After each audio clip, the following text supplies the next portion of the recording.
allais juste éclaircir par rapport aux questions des chefs de service. Nous savons que nous avons fait un bon choix de vous appeler ici parmi nous pour nous éclairer par rapport à notre souci. Nous savons que nous sommes devant un technicien. Il fallait normalement qu'on puisse sentir que nous sommes devant un technicien. Parce que jusque-là, les réponses données ici, apparemment comme si notre chef de service est en train de fuir nos questions, donnant des réponses à d'autres chefs de service pour venir nous répondre ici. Or, si nous procédons de cette manière, nous allons sortir ici sans éclaircissement. Parce que juste là, le chef de service a bien répondu à toutes les questions. La seule unique pour moi, la seule unique question qu'il a bien répondu, c'est votre question qui nous a éclairci par rapport aux différentes tâches. J'ai 3 questions à poser. La première question est: comment les populations de Mongafula sont-elles impliquées dans les décisions d'urbanisme? Et deuxième question: comment les populations de Mongafula sont-elles impliquées dans les décisions d'urbanisme?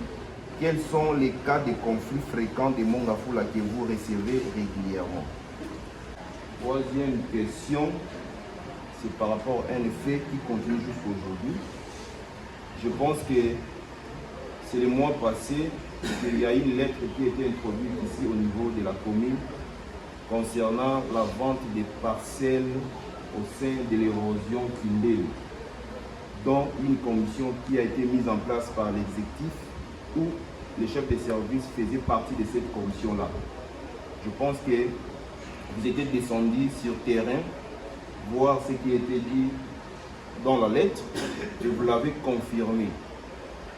Juste savoir quelles sont les précautions ou décisions avez-vous prises lors de votre mission, parce que jusqu'aujourd'hui, ces vendeurs continuent toujours à ravager toute cette érosion-là de Kindele, dont ces maisons-là construites à l'intérieur de l'érosion sont en train de mettre des maisons environnantes en danger, surtout par ces pluies qui nous arrivent au mois de l'avril ici. Par rapport à toutes les 3 questions que vous venez de poser tout de suite, la première question que vous m'avez posée par rapport aux applications des habitants de Mongafula par rapport au service d'urbanisme. En tout cas, c'est que dans ma compétence, que je sache mieux, j'aimerais mieux que la commune de Mongafula soit d'abord sensibilisée d'abord. Ça demande d'abord une sensibilisation des occupants de Mongafula. Au niveau des chefs de quartier, c'est ce qu'on avait parlé dernièrement avec les promesses. On devait d'abord sensibiliser les chefs de quartier pour sensibiliser d'abord les populations. En tout cas, la plupart des conflits que nous recevons souvent dans nos services, les problèmes surtout des empiètements, les conflits des limites des parcelles. Il y a des gens qui achètent déjà une parcelle, il a acheté le terrain, il a laissé ça au moins plus de 15 ans. Quand il va venir quelque part 10 ans, qui a vendu cet espace-là? En tout cas, la dernière fois, je l'avais invité tout le monde de venir. Ils avaient répondu par rapport à nos invitations, raison pour laquelle j'avais fait mon rapport au bourgmestre. Je ne sais pas qui l'a vendu, d'abord, c'est le boulot là, mais il y a des gens qui occupent pour aller voir. Il est dans l'érosion, il a un document, un fiche parcellaire. Comment il a eu cette fiche parcellaire là? En tout cas là. Hier même, une grande église, une grande école, c'est un terrain de football nous on joue. Il boulot en Estamine en 2002 ou si je ne me trompe pas 2001. Les bandits tiennent les commis bon. Donc ça dit que c'est pratiquement impossible. Moi par exemple qui connais les mines, quand je vois les gens là-bas avec les titres de propriété, pour moi ça me dépasse. Les gens achètent sur l'avenir. Sur les empiètements, je vous dis qu'à Mongafula, ce sont des cas très rares où on vient, on m'empiète, je porte plainte au niveau de la commune et puis le dossier m'a résoudre. En tout cas, moi, je n'ai pas fait ça. Je voudrais vraiment attirer votre attention. Je sais qu'il y en a des cas comme ça, mais c'est difficile. Il y aura une procédure en fait au niveau de la communauté dont ils vont arriver au niveau du parquet. Parce qu'ils sont décis par rapport à la commune. Parce qu'il y a une lettre qui a été introduite par la commune. Ils sont décis par rapport à la commune. Parce que la commune jusqu'à aujourd'hui n'a rien fait. La même personne a vendu la place qu'on avait interdite. Là, on a vendu à une autre place, toujours dans la concession de la CBE. Je vous invite à activer le mécanisme de notre règlement intérieur, de nous faire interpeller les chefs de quartier qui montent. Parce que cette partie-là, c'est qui monte. Je pense que la nouvelle découpage qui monte. Merci, honorable président, de la parole accordée. Honorable président, honorable membre du bureau, chers collègues, c'est une situation, vous allez m'excuser le terme, ubuesque, parce que nous sentons du méli-mélo dans cette affaire de la gestion locale, précisément dans la commune de Mongafula. Je suis vraiment désolé, je suis navré, mais je ne suis aucunement convaincu par tout ce qui est dit. S'il faut le quantifier à 100%, peut-être c'est 2% de conviction par rapport à tout ce qui s'est dit. Nous sommes là pour un changement au niveau de la commune. Nous avons été élus pour emmener le changement et le développement.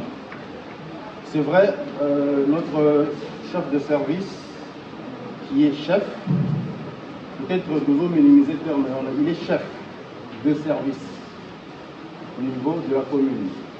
Alors tout ce qui est de s'abstenir de répondre, ok, tout dépend de la manière dont il appréhende les questions, mais je me dis qu'il est chef de service, qu'il a la matière, qu'il a les compétences pour répondre à toutes les questions, parce que je me dis que tous les services se relient d'une manière ou d'une autre. J'avais 7 questions à poser, mais je crois qu'une a déjà été posée par l'honorable fils. J'aurai 6 questions à poser au chef de service.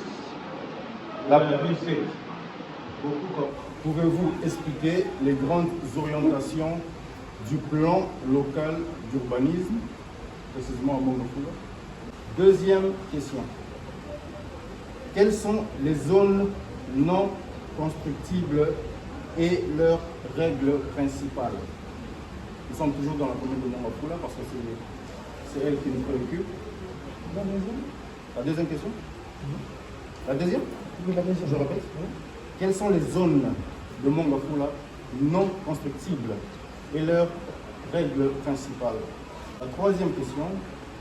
Comment le service d'urbanisme intègre-t-il la question de mobilité douce? Ça veut dire la mobilité des piétons, par exemple, parce que nous voyons que nous n'avons plus de trottoirs à Mongafula. Tout est occupé soit par des kiosques, soit par des conteneurs, soit par des bars. La population est obligée de marcher sur la route, là où les véhicules et les camions sans frein circulent. Et cela est un grand danger pour notre population. Ça, c'est la troisième question. Quatrième question. Quelle évolution envisagez-vous pour améliorer la qualité urbaine à moyen et à long terme? Cinquième question. Quel rôle jouez-vous dans la protection de l'environnement urbain, bien que l'octroi dépende de la division d'urbanisme? Quel est le rôle que vous jouez pour la protection de l'environnement? Parce que lorsqu'on parle de l'urbanisme, on parle de l'environnement d'une manière ou d'une autre. La dernière question est, nous voulons savoir, ou je veux savoir, qui est-ce qu'il faut condamner dans le cas de non-respect des normes environnementales en rapport aux constructions anarchiques. Je vous remercie.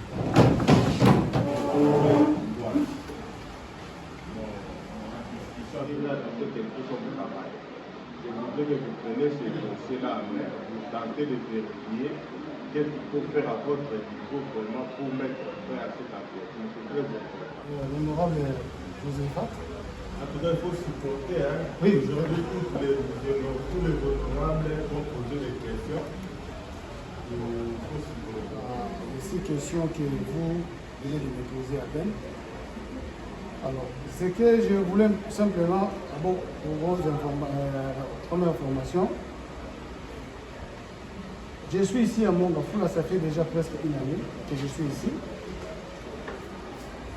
La première procédure, c'est que j'avais demandé d'abord, je prends d'abord la géolocalisation de la commune de Mongafula que je vais donner jusqu'à présent. La personne que je l'avais remplacée, premièrement, on n'a pas fait d'abord remise et reprise par rapport à la refus qu'il avait refusé, de faire une remise et reprise. Donc, tous les documents de la commune de Mongafula sont fermés au niveau, tu vois, une année depuis que je suis ici déjà. Alors, au lieu que je te réponde dans tout ce que les questions que vous m'avez posées, en tout cas, il y a des questions que je pense avec beaucoup de réserve, parce qu'il faut que je prenne encore le temps de prendre d'abord toutes les géolocalisations de la commune de Mongafula pour que je maîtrise bien la commune de Mongafula. Question que m'avait d'abord demandé que je vienne répondre, c'est ça pour moi, c'est que j'ai fait dans ma tête. Mais il y a aussi des questions surprises que je ne peux jamais vous répondre avec un technicien. Donc, raison pour laquelle, si peut-être vous voyez... Parmi toutes les questions, il n'y a pas de questions aussi trop techniques. Je donne un exemple. J'ai été footballeur professionnel. À mon poste, il y a 2-3 joueurs. Ceux qui battent Chengai et qui nous ont fouté, on va mettre un autre qui apporte plus. Alors lui, il est chef de service. Bazoué quelque part, on l'a placé à Mongafula parce qu'il y a eu ça qui n'a pas marché. À son niveau, qu'est-ce qu'il peut nous apporter? C'est ça, c'est pratiquement le sens de toutes mes questions. Chef de service, vous pouvez répondre aux questions d'abord que vous estimez. Président, dans tout ce que vous venez de dire, la raison pour laquelle je viens de répondre au honorable Josephat, la plupart des questions qu'il m'a posées ici, là, j'aimerais bien que je vais peut-être vous répondre ça d'ici 72 heures à les écrits. Et ça va être au niveau du président, donc c'est-à-dire à toutes les conseillers communaux dans les questions que vous venez de poser. Les questions qui sont des évolutions. L'évolution pour moi, c'est que, sache bien, c'est ça ce que je viens de vous dire tout de suite là. La première proposition que j'avais faite à l'autorité, d'abord, nous allons chercher d'abord de faire des canalisations, des caniveaux, surtout dans les avenues. La plupart des avenues du Mongafula, nous n'avons pas de caniveaux. Ce que je t'ai demandé aussi à l'autorité, le problème de sensibilisation pour d'abord de faire des lits, de mettre des puits d'irrigation dans toutes les parcelles. Donc, d'abord, ça sera une modernisation au niveau de la commune, notre commune de Mongafula. En tout cas, si ça s'est fait, nous allons avoir beaucoup